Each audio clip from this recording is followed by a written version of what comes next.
Welcome to The Exhale, a podcast for ambitious women who are ready to stop running on empty and start leading from a place of calm, confident clarity. I'm your host, Marina K, executive coach, breathwork facilitator, and founder of Women Who Breathe. And each week, we host conversations that make women's lives easier. We help women end cycles of burnout through holistic health and leadership coaching. This is your space to slow down, take care of yourself, and remember who you are underneath all the doing.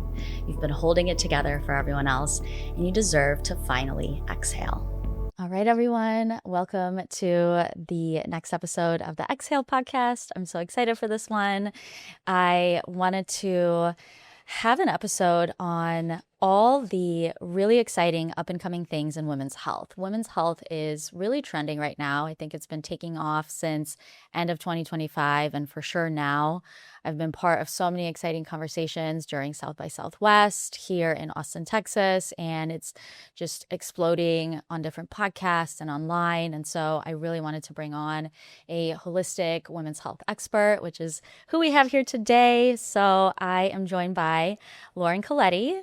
She is a nurse practitioner and board certified functional medicine expert with a deep passion for women's health. With nearly 20 years in healthcare, she's helped thousands of women navigate hormonal shifts, thyroid and digestive issues, and autoimmunity, fertility, menopause, and more. She is the co-founder of SolWomen here in Austin, to really looking to empower women and support women who are 40 plus in 3 pillars. That's functional medicine, mindset, accountability, and nervous system rebalancing, as well as sisterhood and community. So she has been hosting a lot of amazing events here and really providing that community for women who are 40 plus. She's also the she's a co-founder of the Functional Medicine Clinic at Alive and Well, which is a clinic here in Austin. And I'm so excited to have her on because she is also a wife and a mother to 3 beautiful children. So I always love having women on the show who are multi-passionate, who are accomplished, and those who haven't sacrificed the family aspect and being a mom in pursuit of all of these amazing things that you've done. So welcome to the show, Lauren. Thank you for being here. Thank you so much for having me. I'm really excited to chat today. Yeah. And today we'll be talking about, I really want to focus on a few key topics, and I know the conversation will probably go in many different exciting directions, but there's a few things that I really wanted to explore in the realm of women's health. The first thing is, for sure, I want us to touch on perimenopause and menopause and just understand that better and really get a holistic understanding of what's happening with the woman's body during these transitions. I think this is something that thankfully is now being talked about more and more, again, in the media and in books. And it's just really exciting to know that, you know, something like menopause, I think of it as being in the shadows in past generations, something that I never heard talked about. You know, it's not a conversation that, you know, I think my mom was ready to have. Yep. It's not something that I ever saw covered in a healthy way, like in movies or in media before. So it's just been this concept shrouded in mystery and a little bit taboo as well. So I love that we're taking kind of the lid off of that at this point and really understanding perimenopause too in younger women. So that feels really important to talk about. I wanted to also ask you about hormone replacement therapy and, you know, some of the exciting kind of developments that are happening there that could hopefully support a lot of women through those transitions. And then everyone's seemingly favorite topic as of late, at least here in Austin, peptides and how those can support women's health.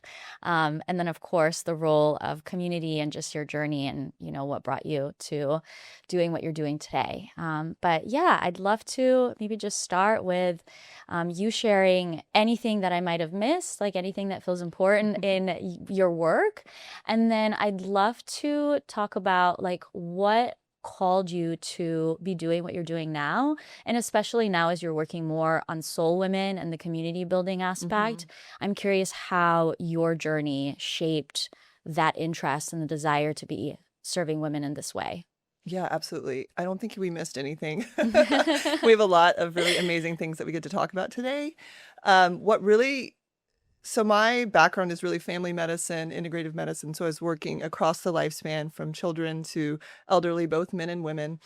And it wasn't until probably about 8 years ago where I really, not only because of my experience being a woman, being a mother, being a high achieving woman, entrepreneur, all the demands, and really looking back as I kind of hit my late 30s and 40s, of just the hamster wheel that I was on, right? Of going to the best schools, getting the best degrees, getting the achievements, opening the practices, having the 3 children, having a beautiful marriage, all the things that I was stacking on, and realizing that that wasn't guaranteed. That wasn't a guarantee to happiness, to fulfillment, to joy, to passion.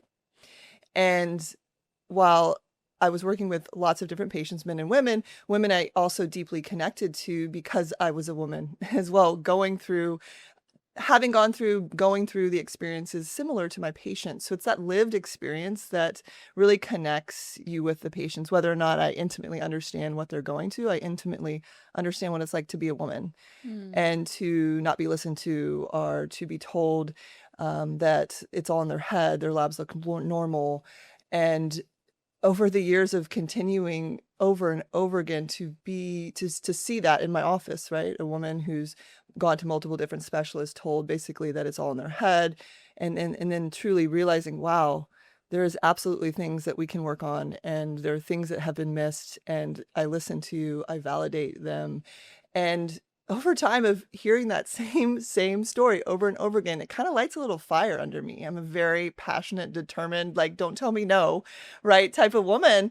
And so that really lit my just desire to dive all into women's health and understanding the different phases that women go through. I mean, supporting women on their fertility journey, postpartum, during pregnancy, and now more of a focus on the transition into menopause.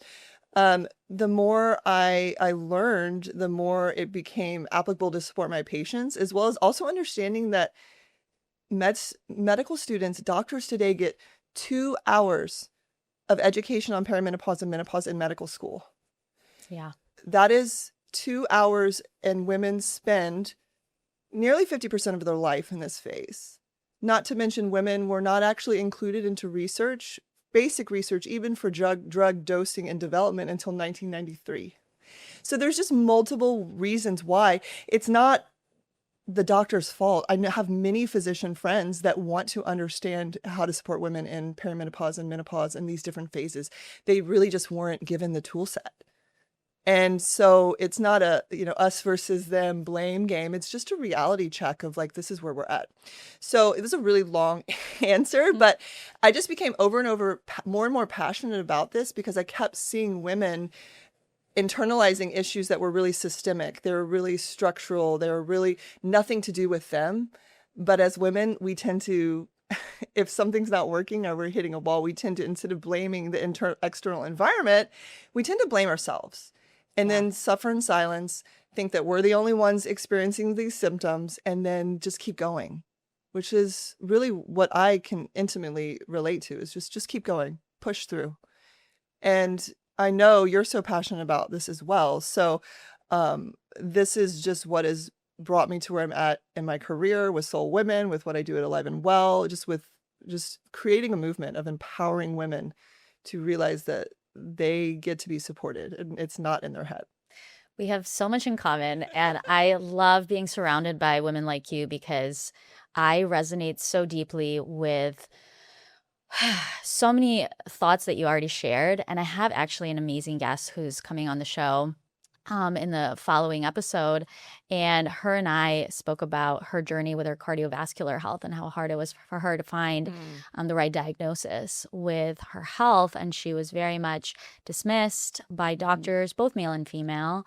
There was a lack of research around her specific conditions, and she really had to take it upon herself and hunt for these answers. And she had a number of cardiac events by the age of 37. She had 3 heart attacks, and it was just, Incredible. so eye-opening to really hear her journey. And I see that pattern in so much of women's health. I know with endometriosis, that's super common. I think on average, it takes 7 years to get an endometriosis diagnosis, and so many of these other conditions that really need more research, deserve more research, and they would improve the quality of life, not just of women, but of the whole world, because Of men too. of men as well, Yes. because women are the caretakers, right, of their children, their families. And I think another important thought that you shared there is, because of how resilient women are, and we know that, even biologically, I think we have a higher pain threshold, and that tolerance for discomfort is super high in so many women that I know, that when we start to seek help, especially in an official capacity, that means things have been wrong for a while. And I'm not a mom yet, but I speak and spend a lot of time with moms, and especially women who are in this, what is it called? Like the sandwich space, where they're caretaking for their parents and their children. And usually, if you're presented as a woman with the option to take care of your health or your child or your parent or your husband, you're probably going to put yourself Yep, last. the last one. And that pattern, I think, is so just repetitive, and something I see in so many of us. So It's pervasive. It's really supported by our society of women just have, oh, how do you do it all? Well, internally, how do I keep up with that? Because I literally can't do it all. And so it's this vicious cycle of burnout, of depletion, and we cannot pour from an empty cup. And the more I work with women and empower them, it's like we get to choose ourselves first, and that's not selfish. That yeah. actually supports everything that you want to do and the people around you even more. And it's interesting because, even with your introduction, something I highlighted is how you've been able to have the career and this level of service that you have now, and be a mom to 3 kids and a wife. And, you have a beautiful circle of friends and connections here in Austin that you also maintain. And I think it's important to highlight that, from your journey, I resonate with the fact that it comes through some trial and error, because I also went through burnout. And so it's kind of like, sometimes when you see a woman who is accomplishing a lot, you also don't know what she went through to come out on the other side and achieve that. Because, I mean, to me, right now, you come across as someone who's well taken care of, well regulated, right? And you practice what you teach, which is something I always also try and do. But it's not without a significant amount of personal challenges that we had to go through to then end up in this knowing that when I take care of myself, it's actually the best possible thing that I could be doing for everyone in my life and everything that I want to accomplish. So I just want to acknowledge that too, because, Yeah, there's lots of trial by error and feeling like you just not doing enough ever, right? When you start adding on different roles.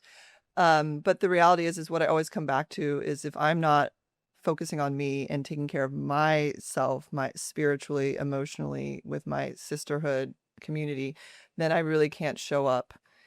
And I'm so aware of when the self-care slides, because I'm human. Like, I'm not perfect. It's not about perfection. It's about awareness and then course correcting quickly. So when I know I'm building, I have a business and building another business right now. So I get to be checking on myself on when my self-care, and then surrounding myself by people who will call me forward.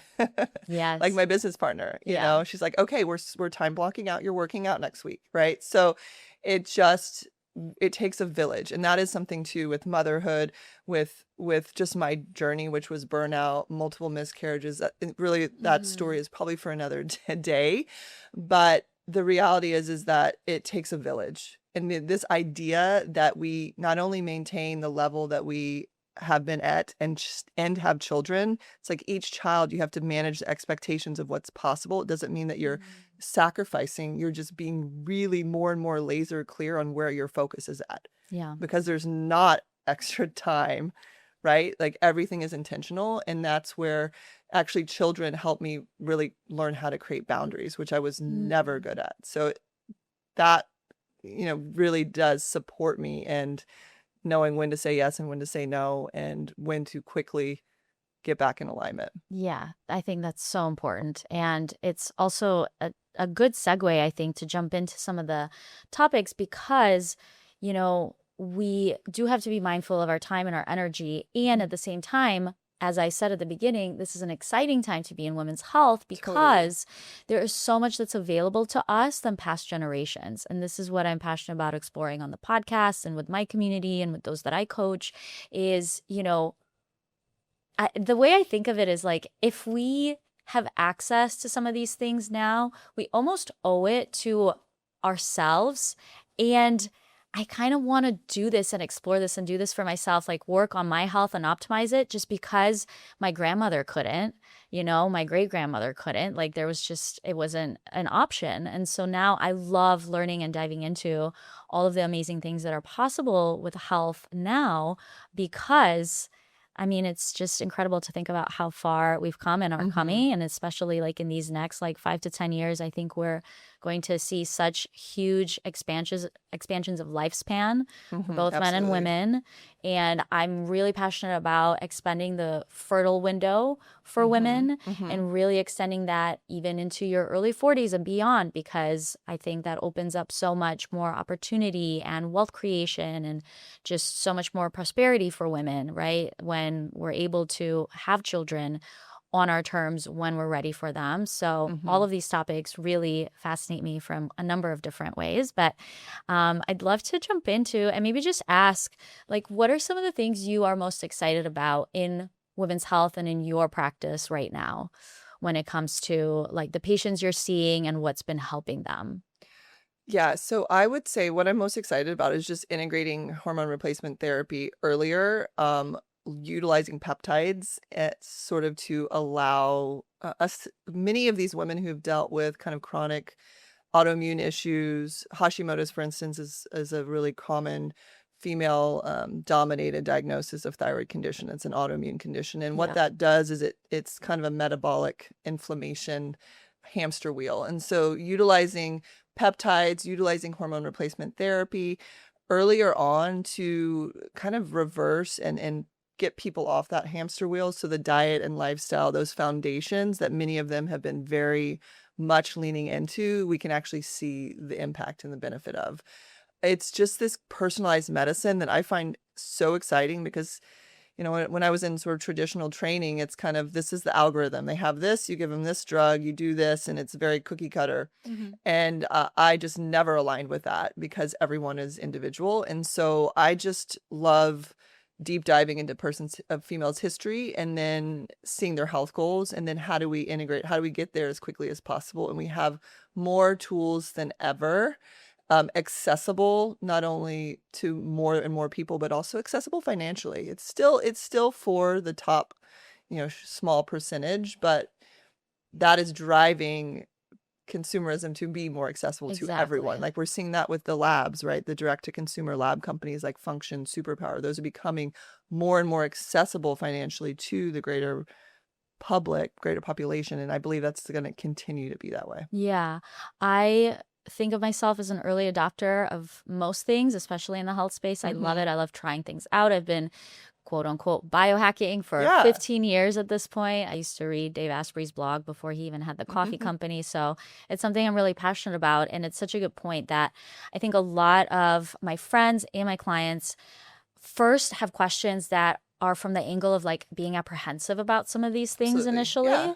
And, people will ask me even now, especially with trepidation, like, what are peptides all about? Like, why do this? Isn't this unnatural? Right.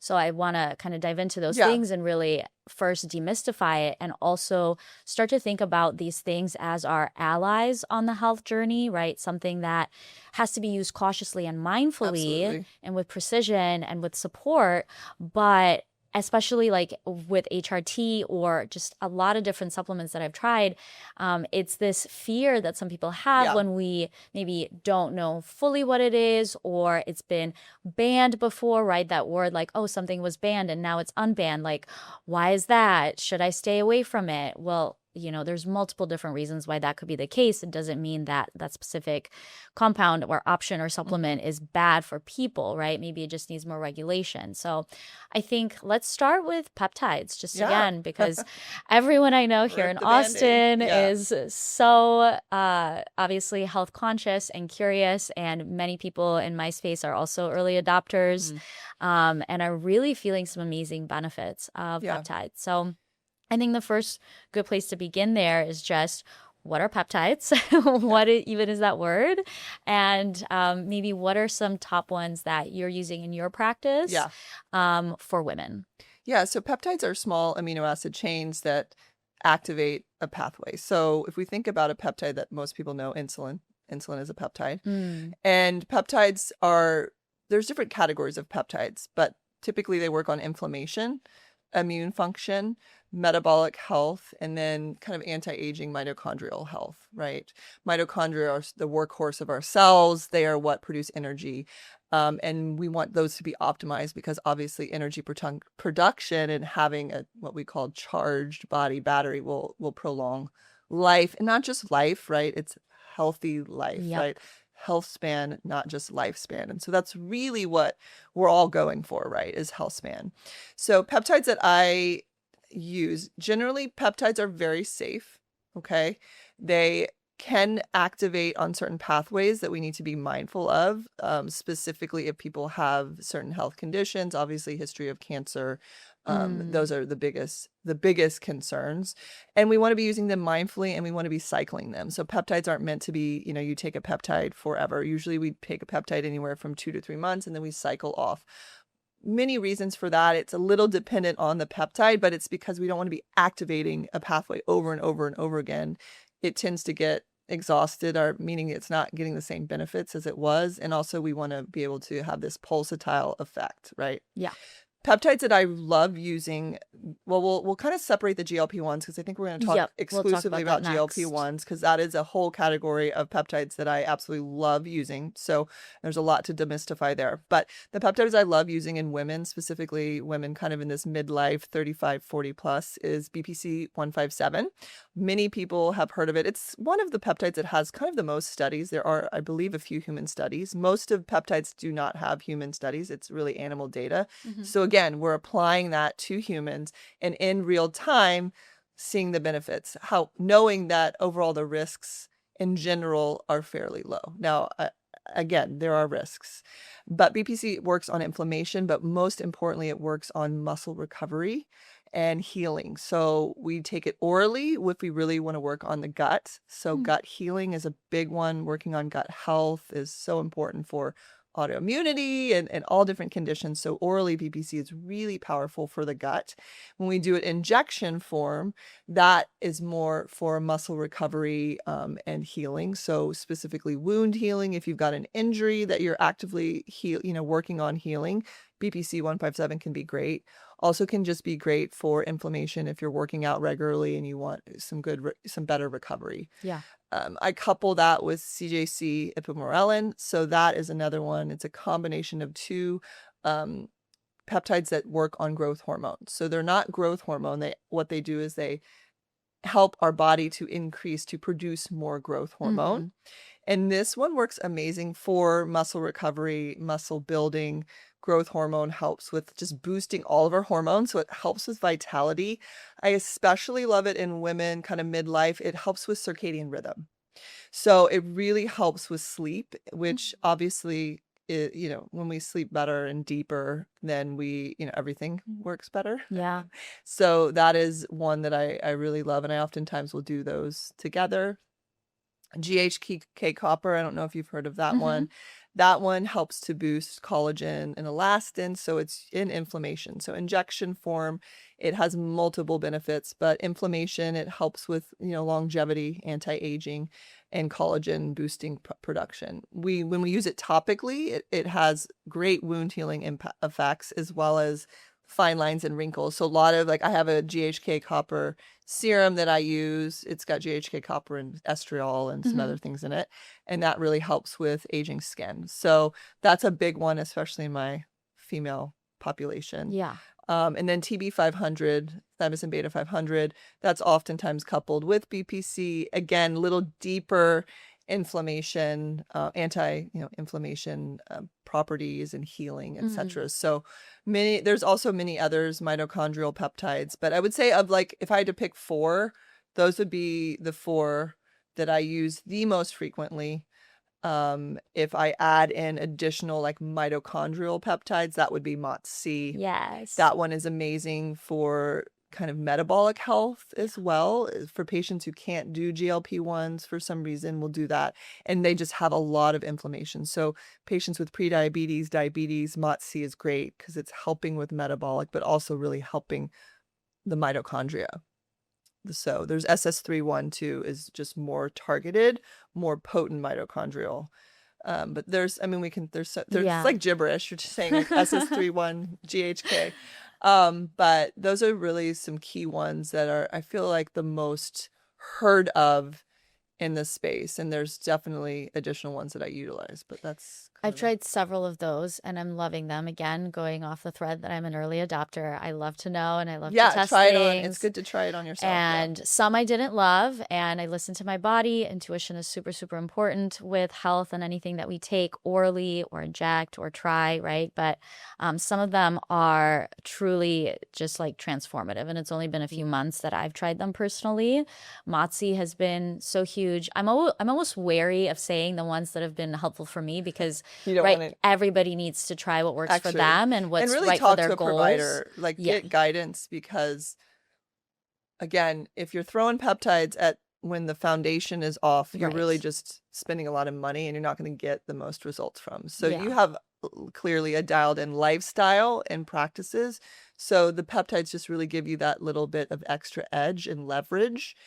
And I find that people that don't have good experiences with peptides tend to be missing some key foundational things, and it's just a waste in my mind. That's so important to mention. I think one of the best things I've learned as a health coach and just being in longevity and biohacking for so long is that there's actually no shortcuts. There's things that are going to help and support you, but that foundation piece is so important that you mentioned. And with MOTS-C, for example, it's helped me work out more and have much more impactful workouts, which is what I want to take it for, right? I'm not taking it to not work out. I'm taking it in order to work out better. It's improved my VO2 max. That's something that I've struggled with forever. I don't have very high endurance just from a young age. I've never been like a big runner. It's really increasing that for me, and it's helping me feel so much more energized and sleep better because I'm working out more, right? So it's just been this amazing chain reaction that it's set off. But yeah, there's no such thing as a free lunch. Everything has a trade-off. Everything has a cost. And yeah, we definitely want to be mindful of listening to your body, like you said.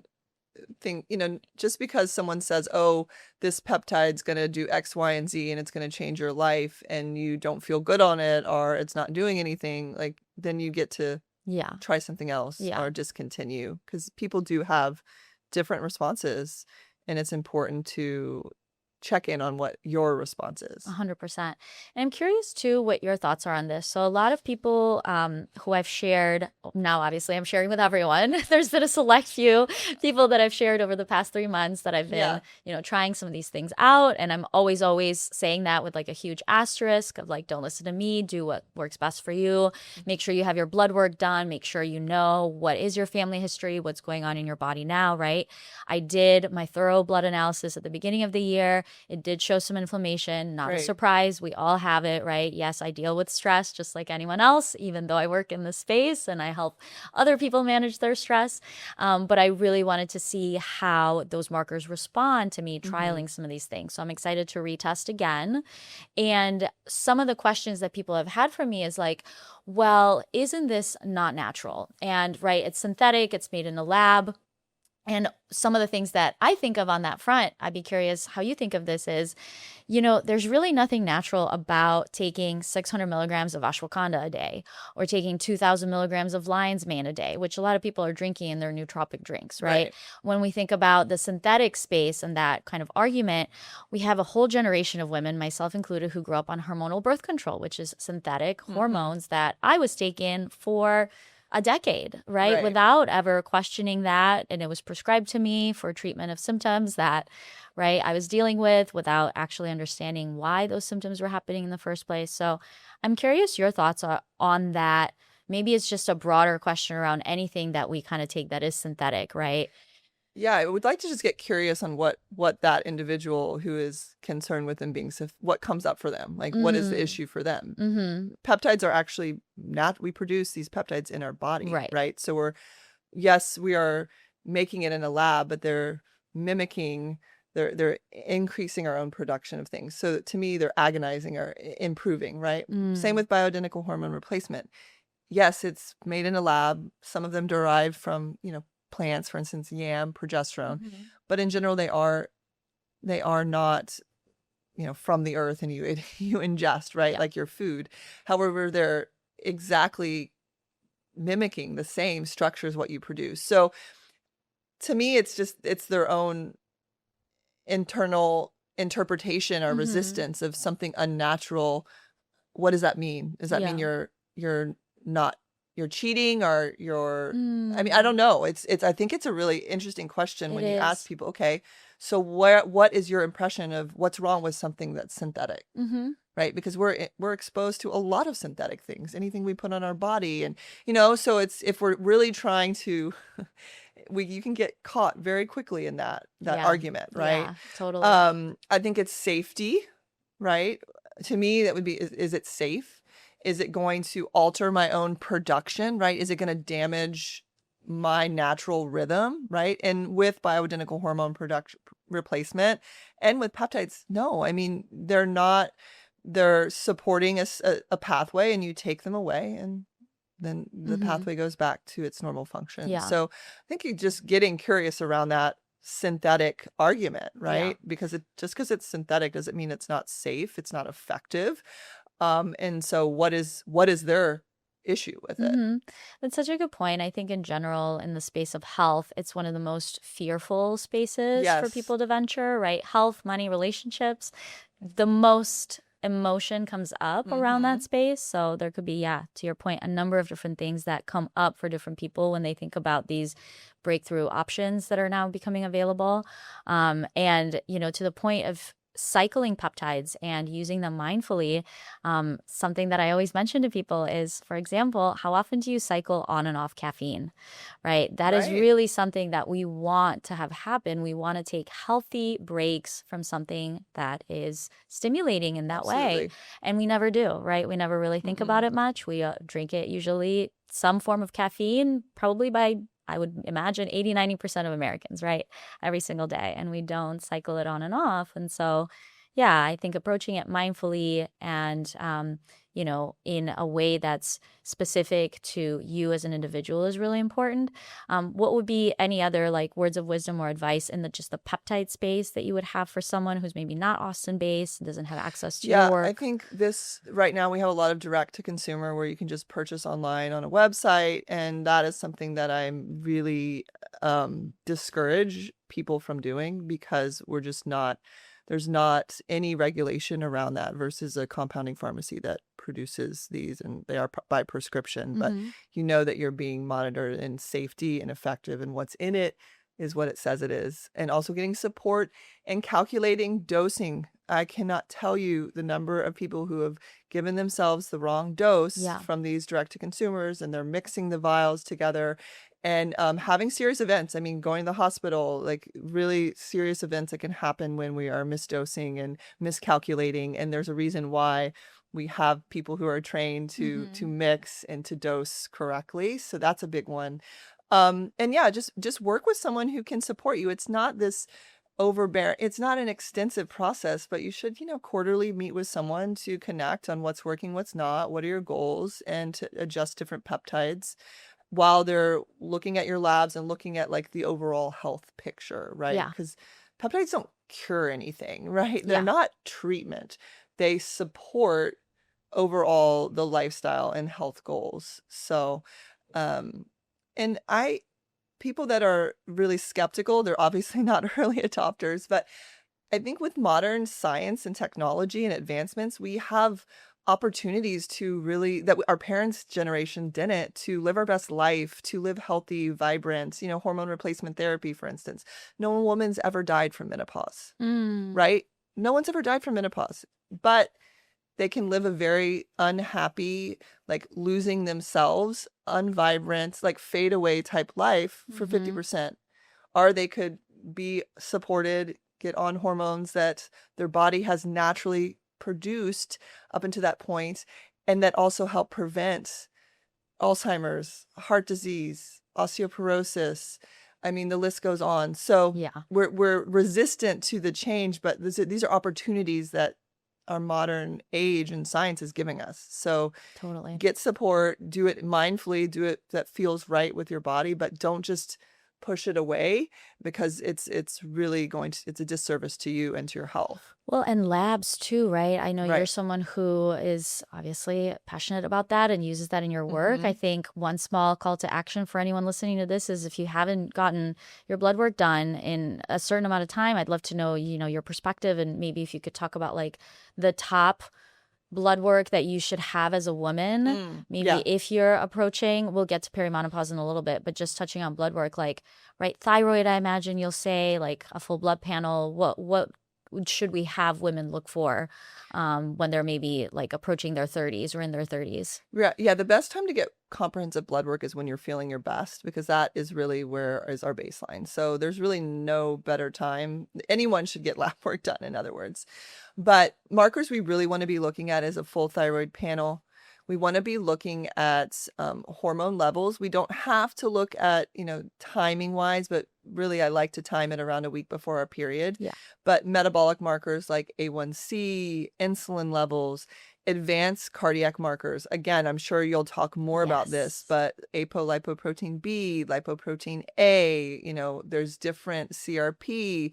There are different, more advanced lipid testing that we can, and there's a lot of specifically lipoprotein A. So have that. It's somewhat familial, and it's very much associated with cardiovascular disease, atherosclerosis, and it oftentimes is a picture of a woman or a person that is not a picture of a cardiac patient, right? Oftentimes very thin, healthy, and they can have really elevated levels of lipoprotein A, and that again can be a huge risk. So if we're not looking at that early on, then the ability to be an early prevention, being aware and monitoring these labs, you might not do many interventions, but you're monitoring them over time is Mm-hmm. so helpful if we want to prevent disease and keep you feeling great consistently. We don't really want to have a decline if possible.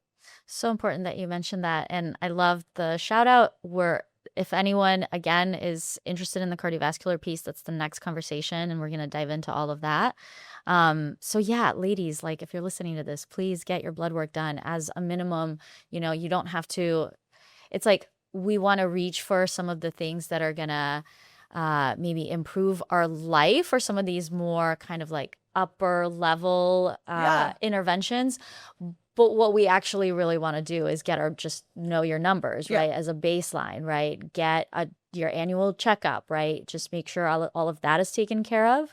And from there, we can optimize and, really understand what's going on.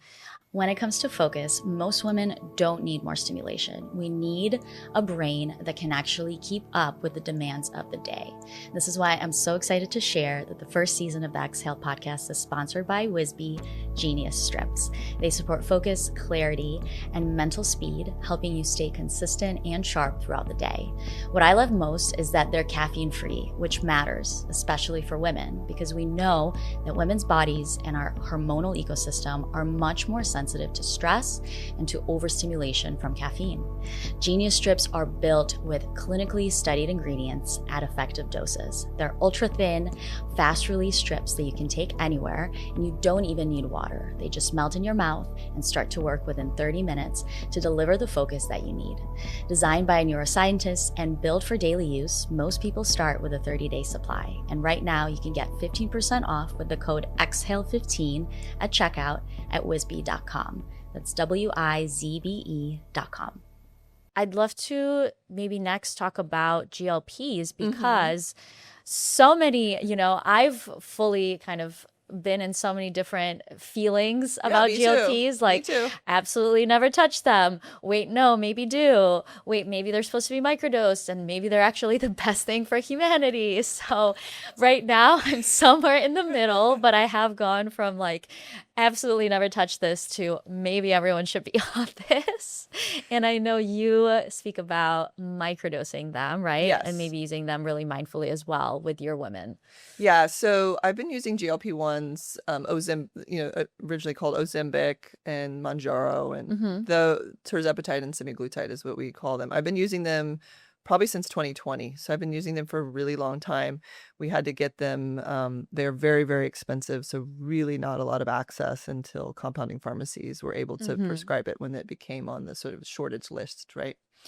And they're really powerful at increasing insulin sensitivity. So the metabolic health of the patient, right? And what we've learned through COVID and just research is that really when it comes down to it, it's metabolic dysfunction, inflammation is at the root of everything. And so I used it primarily in women who were struggling with mold illness, struggling with extreme Hashimoto's, struggling with extreme resistant weight gain. Yeah. I mean, they were eating more perfect, they were sleeping, they were dialed in, and they were unable to lose weight. And that was very, very frustrating for these women, as you can imagine, being a woman and having their body totally transform in a very short period of time. I'm talking 30, 40, 50 pounds of weight gain that can come on seemingly overnight. And everything we would do, gut protocols, detox, supplements to help them lose weight, we're really it wasn't very effective. And when I started to use GLP-1s, it was like life-changing. So initially to support these specific women, but when I got them on, they had more energy. Their mood was better. They had better focus. The food noise that was occupying the anxiety was away, and they just felt so much more like themselves. So while it started out as something to support them with weight loss, it really had profound impact. Mm-hmm. And more recently, because of the impact on inflammation, I'm starting to have been for many years using it on women who are not significantly necessarily overweight, but have significant autoimmune issues, pain, inflammation, and using them in very, very low doses. So microdose is what we call subtherapeutic. So there's a dosing schedule that has been approved by the FDA, right, in clinical trials for these drugs. But we're using much lower doses of that to really turn off that inflammation and support that metabolic dysfunction in a way where weight loss is really not what we're going for. We're really supporting inflammation. And so it's so powerful for women going through kind of perimenopause, great for preconception and infertility. We're actually seeing that a lot. Wow. I think you may have be talking about that, but Mm-hmm. really interesting using that. I've used it in women who've had chronic pain, and it's really obliterated their pain. It's just I'm continually amazed at the power of these peptides.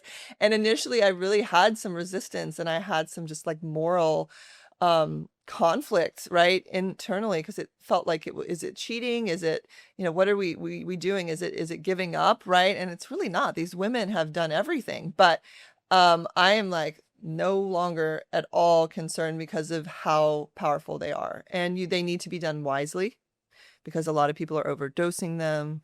They're losing too much weight too soon.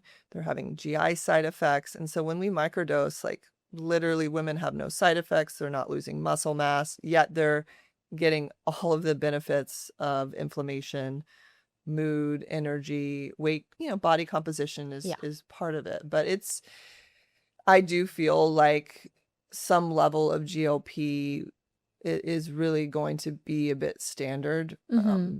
Fortunate, unfortunate, given the state of health of our society, but they need to be done monitoring and making sure that they're eating protein and lifting weights. And so that's a lot of what we do with our women is they're getting health coaching, right? Yeah. Support in making sure they're getting the macronutrients that they need so they're not going to be losing muscle, because that's the metabolic engine right there. It's important to draw that distinction where a lot of the side effects we've talked about with GLPs and seen mentioned are in those really large doses that were not potentially appropriate for some of those Absolutely. individuals, and it was like overprescribed, over injected.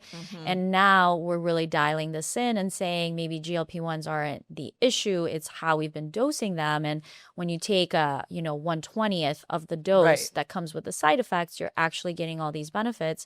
And I even have curiosity right around the metabolic benefits for things like PCOS, for Yes, example, absolutely. because we know that one of the, PCOS is this like complicated kind of puzzle of different things that come together to cause it. But one of those things is metabolic. Yes. And so there's, this tangent of maybe GLP-1s can support with PCOS. And So, ovarian health, right? Because again, it's this metabolic dysfunction, inflammation that impacts the ovaries, right? And it impacts quality of eggs. And, so it's really powerful. And again, there's stigma, and I oftentimes I have to educate people many times because they're resistant. If I bring that into discussion, they're like, "Oh no, I would never do that." And then once they educate and learn, then they are much more interested in trialing it as part of a wellness plan, yeah. treatment plan.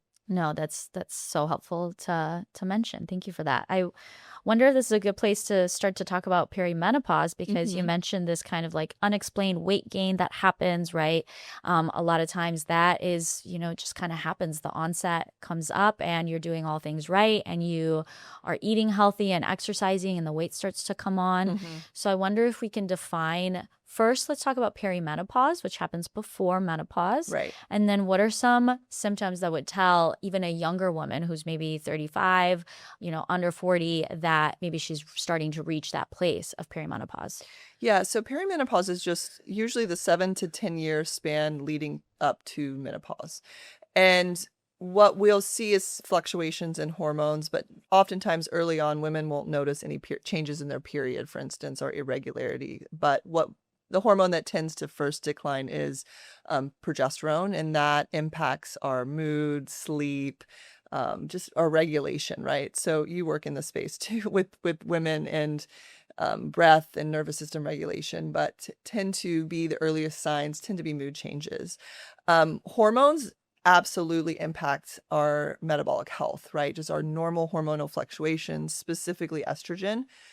So as we lose estrogen, we become more insulin resistant. And so what does that mean? That just means that we need more insulin to do the job that it needs to do, which is bring sugar into the cell. The more insulin we have, the more sluggish we feel, the more brain fog, the more fat deposition. Typically, I'm in perimenopause, so it's like that midsection area that's like, oh, I never used to have a little bit of extra fat on my stomach, right? As well as cortisol impacts that as well. So this is the fluctuations in hormones really do impact our metabolic health. And so women in kind of this midlife, maybe late 30s, early 40s, will notice like, oh, I've just gained a few pounds and it's just seemingly come on overnight. And it has a lot to do with this hormone imbalance that's happening quietly under the surface. And that's where we just need to adjust our lifestyle so to meet that. Yeah.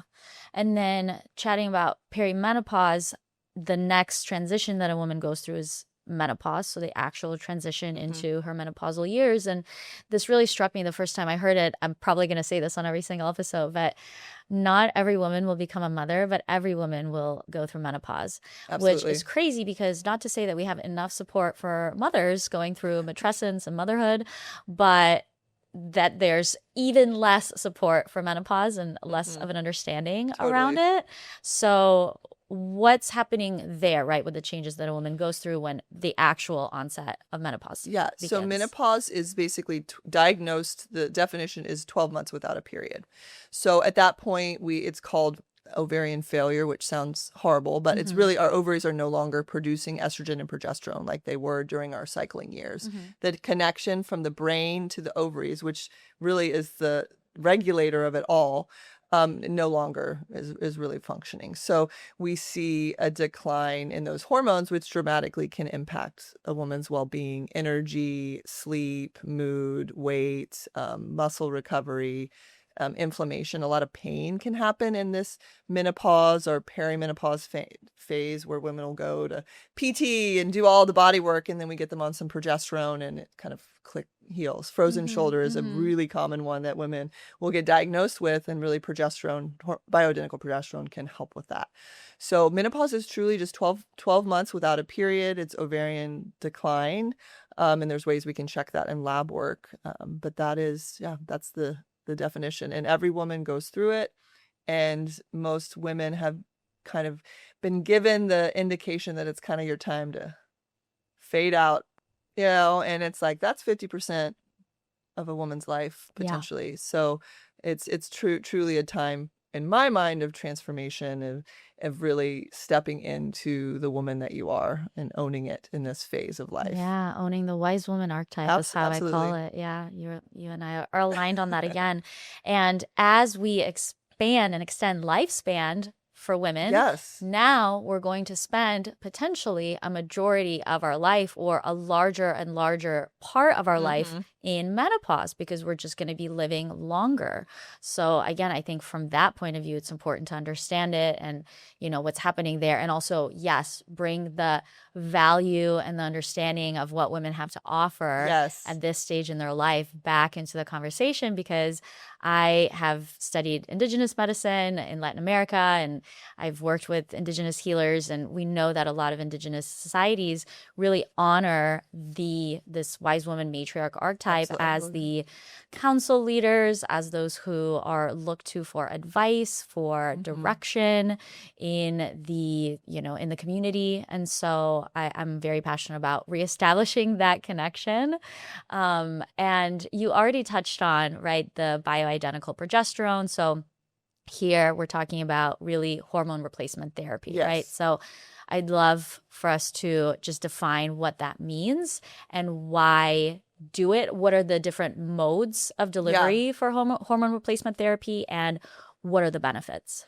So hormone replacement therapy, bioidentical hormone replacement therapy, is identical to chemical makeup and structure. It's typically estrogen, which we produce a large amount. We have 3 different types of estrogen, but typically it's estradiol, and then progesterone. We also do use bioidentical testosterone.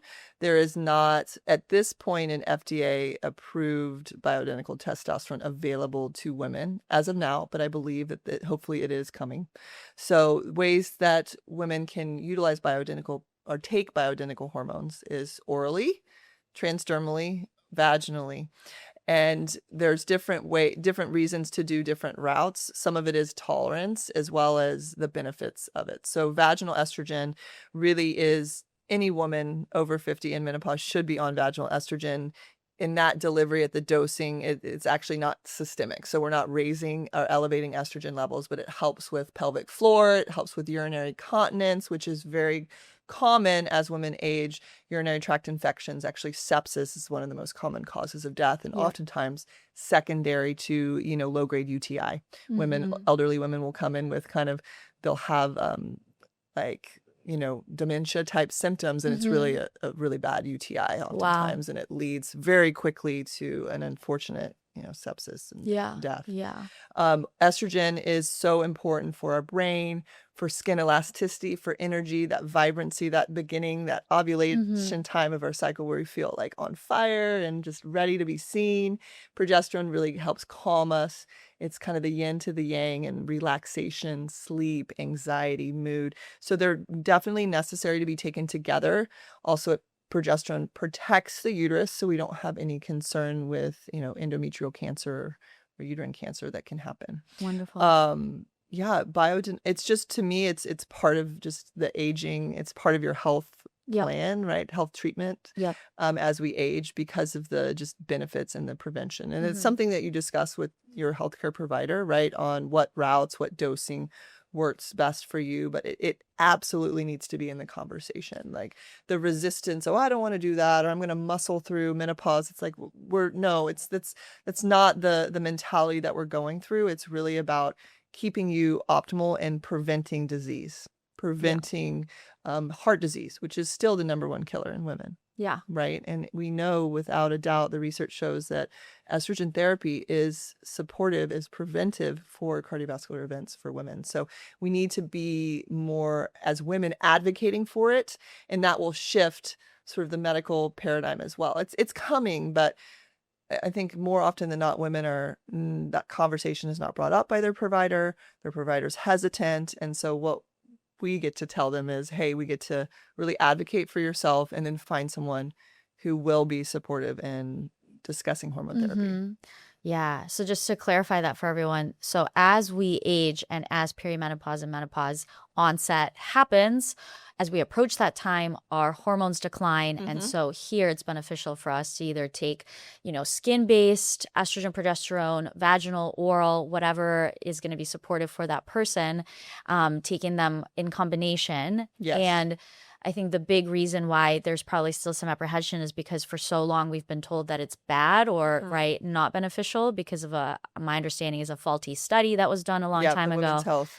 And now finally it's being prescribed more. The warnings that were based on that study are being taken off. Yes. And so it's available, right? It's beneficial. It's something we're in a massive shortage of estradiol patches actually because the FDA took the black box warning off estrogen therapy for women. And so I don't love that it's harder for access for my patients temporarily, but that just shows that women are ready to be given these opportunities because many of them are suffering in silence. They're suffering from these symptoms and they want to be told it's safe and they want access. Yeah. No, that's such a good point. We'll kind of start to wrap things up in just a little bit, but how early do you think women can benefit from hormone replacement therapy options? It really depends. I would say a woman in her mid-30s, if she hasn't had hormone testing done by then, like 35 and up, I would. It really depends on what's going on, symptoms, history. So I don't want to say a specific age. Usually women in their mid-40s, if they haven't looked at hormone replacement therapy, likely they're having symptoms and would benefit from specifically progesterone therapy. Testosterone is also something that we didn't talk about, but that really helps with energy, drive, muscle recovery, strength, and really maintaining and building muscle. So it's very important. And we layer that in, but it's very personalized. But if you want to get levels checked first, and then we look and see where the levels are at, what's going on, and then we'll layer it in, likely to just kind of buffer that transition. So oftentimes we'll have them on progesterone, then maybe testosterone, maybe low levels of estrogen as they get closer, and then they'll get on kind of full replacement. But that just makes the transition a lot less, uncomfortable or really stressful.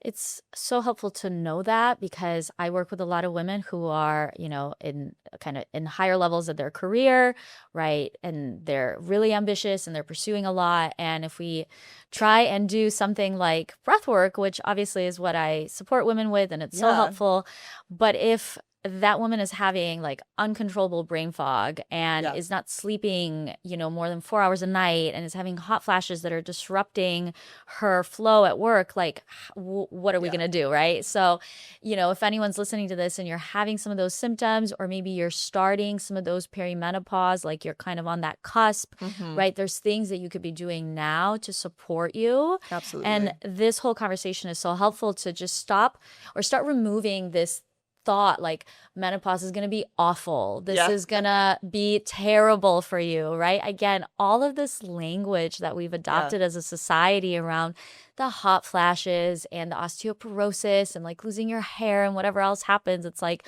well, now we have access to things that are going to replenish the estrogen that is being lost, right? And the progesterone, and that's going to support all of these things. And again, not just expanding how long you live, but how well you feel as you live longer. So yeah, absolutely. And the reality is this phase of life it has the opportunity to be the best ever because you've learned, you're so much wiser. When you get into this transition, you no longer tolerate what you used to tolerate. You find your voice, you get clear on your vision and what you want to create, and you go at it unapologetically. And so it's really about getting getting support hormonally so that you can continue to create and really, I mean, the best sex of your life, like really truly deep relationships. And so it is not this like ending, it's Yeah. truly a beginning. And that is a stigma that we are really passionate about Yeah. changing. Yeah.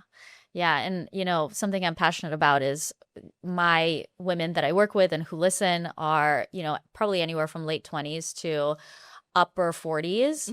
And my desire is to get more women on board with knowing what changes are coming down the road Yes. as early as possible, because this is the time where we really want to start to think about, what are your goals? Do you want to be a mom? How do you want to prepare for that time in your life? How can we start to prepare now for what happens after, right? This is the time to really think about your bone health and your muscle health and your hormonal health. And I am living proof. Like, I am healthier in every way now in my 30s than I was in my 20s. I'm more fertile. I feel way more energy. Yeah. I sleep way better. And so it really does get better and better. I'm excited to be a mom. And afterwards, not anytime soon, just to not confuse any listeners, it is a goal of mine. But I'm excited to really experience like the full scope of what being a woman makes available to us. Totally. So Being proactive, and women are seekers. They're seekers of information. They want to have solutions. And when a woman is informed, they're empowered, and that is an incredible place to be for not only themselves but the people around them, right? I love it. We rise by lifting others, and women are just a testament to that, being just the inherent givers, nurturers, creators, community builders that we are. And so, yeah, it's exciting times, and proactive is what not reactive. Be proactive. In the last couple of questions, when we were prepping for this, we talked about the importance of community and why you do what you're doing now with SolWomen, aside from your work with Alive and Well. So do you want to just touch on, why that feels important to you and the community aspect with what you're building? Yeah, absolutely. So I've been in this space for 20 years, and I've worked with thousands of women, and really the benefits and seeing the transformation that can happen when women get access to functional medicine, right? Root cause medicine, personalized medicine. But what I was seeing is that is great, but how do we implement when we get to feeling better? We also realize the impact of our environment and our mindset on our health. And the reality is how do we implement? How do we make the changes that we know we want to make? Where's the resistance? And also women oftentimes are surrounded by people but feel very alone. And so this is definitely my personal experience, and my co-founder's experience as well, is like being at the top of our game and also feeling deeply alone, losing that passion and not quite knowing where to go. And so I was seeing that in the women that I was working with. And so SolWomen was created from that, really focusing on the 3 pillars, which is functional medicine, personalized medicine, so foundational. Get the treatment, get the hormones, get the optimization that you need. That is by far transformational. But we get to be surrounded by women who are also looking to support, looking to have that growth mindset. And that is truly the medicine. We just had a 1-day retreat on last Friday, and it's just every time it is just proof that we're on the right path, because when women gather, the healing is exponential. Women are heard, they're seen, that they just shift in their energy of like possibility and excitement. And they walk out like that. But Monday morning hits, lives. How do I maintain that? And that's where the mindset, accountability, that helping you kind of integrate and implement. So that is what SolWomen is about. It's a membership where we provide all of those 3 pillars, and we're also just building community too. So it feels so aligned, and I'm just excited to continue. I love it. Yeah. I'm so grateful to know you and the work that you're doing. The last question before, for anyone who's interested, I'll link SolWomen and, Alive and Well and everything else you have going on in the show notes. I am someone who's deeply passionate about connecting women to their intuition. It's a big part of the breathwork work that I do. I think our breath is one of the best tools to connect back with our body, and our body is where all the answers that you're Yes. looking for are here, whether it's work-related, relationships, health-wise, to get a second diagnosis or not. All of that is already here right now. It's in you. It's just about getting quiet enough and mindful enough to hear some of that. I'm curious for you, how does intuition feel to you? Maybe what does it mean? How does it come through for you in your work or in your life? I have deeply connected to my intuition. I have a very strong intuition. And I think getting into medicine and the work I do, I sort of was like, oh no, I gotta go with what's supposed to be, right? Like the evidence and all of that. And Head versus heart. yeah. And the more I got into this work, the more I connected with my intuition, the more it was correct, but the more healing and the connection with that patient was. And I don't know if I can, it's truly like a gut feeling, but it's when I see patients, I really kind of ground in my intention for it, what we're working on, what we're treating. And then it's all about like listening and allowing that space to really, the intuition comes in the moment. So I'll have a treatment plan and then something kind of a hit comes and I'm like, oh, okay, well, I think this is actually the way we should go. I would say in my work, it's so easy to connect to my intuition. In my day-to-day life, that's something I still build awareness to and practicing on, especially in business, with this new business endeavor of like really leaning into the intuition and not being swayed by external circumstances or recommendations. That's something that's really important to me. And so I'm intentional about pulse checking it, but yeah, intuition is very strong in me. And I really, the energetic side of what I do with connecting with patients and connecting with my intuition, I think really does make me really the excellent clinician that I am. I love that. Yeah, I think it's important to seek out those who support us who have a nice bridge between the head and the heart. Because I think I can sense it in someone when they're really just trying to follow some sort of a protocol without listening to me or my needs or what's important to me. And maybe there's different approaches to get that outcome that I'm looking for, right? So I think that's so important, especially for us women. Like we want to be listened to and heard. I think we want to be understood like deeply. And that's so important to find in someone who's in the medical profession. So yeah, it's relationship, it's connection. That's ultimately the foundation of it. And yeah, I love it. Well, we're so aligned on so many things. Thank you so much for being part of this first season. Thank you for having my me. little gift for you is the sponsor of the show are these brain strips by Wisby. So it's a friend of mine. She is a neuroscientist. She has a lab at Columbia, and she started this company because we want to get women other options for focus other than just caffeine. Yes. So I'm excited for you to try them. Obviously, those are linked in the notes as well for anyone who wants to try them. Thank you. Yeah, and I'm just excited to be on this journey with you here in Austin. Yeah, thanks for having me. I mean, it's just such an easy conversation. Yeah, it's really wonderful to be surrounded by women like you on the same mission. So, yes, absolutely. Thank you so much. Thank you. Thank you for tuning in to the Exhale podcast. If you love this episode, share it with a friend and leave a quick review so other women who deserve to know this information can discover it. If you've been searching for resources to support your health, hormones, and stress level, you'll find the information to join our Austin-based or online community in the show notes and at womenwhobreathe.com. You can also find us at the.exhale.podcast on Instagram. The community is for smart, successful women who want to recharge, and you'll find courses, recordings, and live breathwork sessions. It's open for women from all over the world, and I hope to have you breathe with us soon.